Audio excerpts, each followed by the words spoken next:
Welcome to this edition of the Rhody Reporter. I'll be your host for this segment, Diana Lozowski.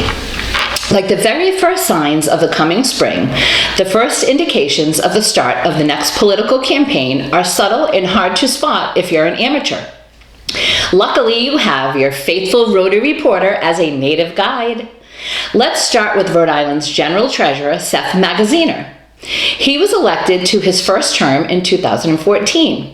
Despite an exceedingly thin financial resume, his political bona fides, on the other hand, were impeccable. His father, Ira Magaziner, had been a senior advisor to President Bill Clinton, and to this day is thought to be an insider in the Clinton Mafia. So despite facing a far more financially qualified Republican, he won the open seat in 2014. The day the General Treasurer took office, the Dow Jones Industrial Average stood at 17,501. On the 1st of February 2021, that same index closed at 30,391. That's a gain in value of some 75% over the period. It's true, the Dow is only one measure of the growth of the U.S. economy, but it is one that most of us follow and understand. So what is the first signal of the new campaign I promised you just now? I submit that it is a press release from the General Treasurer's office that was issued last week of January 2021. The General Treasurer's staff proudly highlighted the fact that the Rhode Island State Employees Pension Fund had ended calendar year 2020 at an all-time high of just over $9.49 billion. Naturally, this was spun as a direct benefit of the pensioners and people of the Ocean State, and they received that largesse solely because the firm, strong hand of the General Treasurer had guided fund management to that milestone.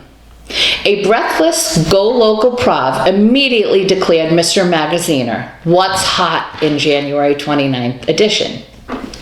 Wait, records online at the General Treasurer's website list the pension fund balance at the time Magaziner took office as $8.435 billion. If that public record is correct, during the time of the gentleman's incumbency, the fund grew by a total of about 8.5%.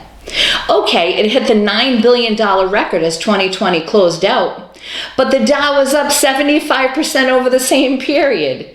Do you think a professionally managed equity fund already in the billions might have managed maybe 9 or perhaps 10% growth? Or 50%?